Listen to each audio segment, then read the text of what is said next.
Hi, this is Tim of the 1916 Company. Welcome and thanks for logging on. If you love this watch, email me, Team Mosso at the1916company.com for purchase pricing and availability questions concerning this watch.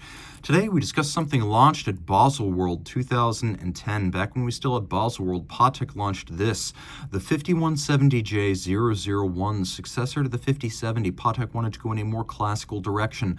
So the Lemania caliber was swapped out for a new in-house movement, but more prominently, the size of the 5070-42 was reduced to the 39.4 of the 5170. We have a combination of Roman numerals and stick indices, a silver dial in a yellow gold case, and it is a very compact and classically beautiful watch with some vintage flair.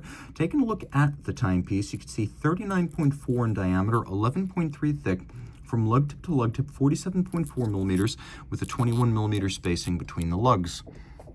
This was a time when Patek still tended to launch new model lines with very conservative silver dial, yellow gold, or precious metal models, and then later roll out white metals, dark dials, and steel. And this is the most conservative of the 5170s. You can see on my wrist of 16 centimeters circumference, it wears beautifully. I'd recommend this watch for a wrist as small as 14 centimeters circumference. You can see over the top. Here's your cuff shot, no problem fitting underneath a sleeve. You can see the lugs are nowhere near the edge of my wrist here. I got plenty of clearance there. The strap is very substantial. Alligator leather, thick cut, sort of reddish brown. You can see it's got a semi-gloss finish, a bit of bolstering or stuffing to give it volume, a monotone stitch, a sheer cut edge that's lacquered to match the color of the leather, and then on the bottom, calfskin, no crimping, no gouging. It's a brand new Patek Philippe factory strap. You can see it uses Patek's latest pull tab spring bar, so with nothing but a fingernail, you can pop that strap off the case. We have Patek's long-running single fold snap shut deployant clasp. It uses that radial spring to be a little bit more secure when closed than a standard friction fit. And then we have the calatrava cross, which is the logo of the manufacturer. You'll see it in several places on this watch. All of this attached to a strap that's attached to a case that features blended calatrava style lugs and a very simple vertical sheer case band. The lugs come down to a taper. The decision was made to create a more vintage-inspired watch, so rectangular pushers were immediately the choice. We have that calatrava cross on the crown once more. The bezel has two facets. One is vertical and then one is conical, adjacent to the crystal, which you can see has a little bit of camber. Then the dial is a very simple silver white with an opaline finish, which is to say it doesn't have a directional sunburst grain. It's more of a frosted, fine graining.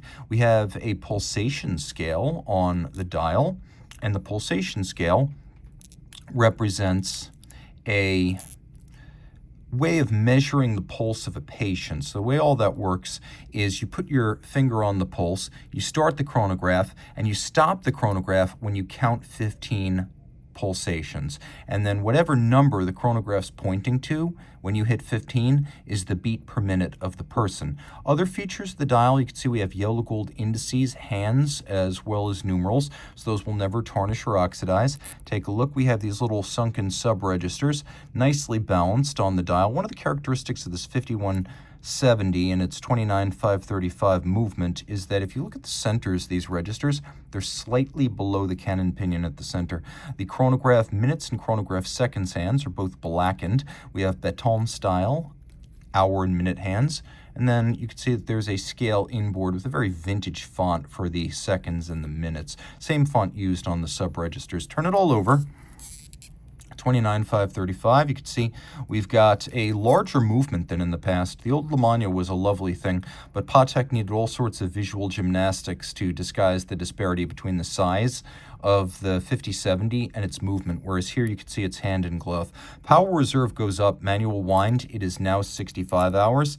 Also, we have a stop seconds function for the watch. It does have that. A 5-position adjusted free sprung balance. Here you can see the balance uses a hand-formed overcoil hairspring for concentric breathing in every position for better positional timekeeping. The watch is 30 meters water resistant, so splash and rain only. Don't take it swimming. You can see here the presence of a traditional and beautiful lateral clutch that uses jewels set in golden chaton and a lovely nod to the pocket watch era. Here's the capped column wheel. This black polished cap on top is a Geneva style. It's beautifully mirrored, but it does have functional roots, the original idea being in the pocket watch age to create a little cap to prevent the horns and levers of the chronograph mechanism from popping out of the crenellated towers of the column wheel, the columns, under conditions of shock. Now you can see right here, this is a 33 joule movement. It's got the Gyromax style free sprung balance. That's what those little variable inertia screws on the balance rim are for. You can see there's a variety of adjustments, though most of the timing will be done with those variable inertia screws. And it is a higher beat rate, whereas the 5070 movement was 2.5 hertz. This is 4. So this is 8 beats per second, 28,800 vibrations per hour. The column wheel feel is excellent, and the action is pleasing. If you like a more conservative dress chronograph, then this is the 5170 for you. And if you love it, reach out to Team Mosso at the 1916company.com for purchase and pricing details.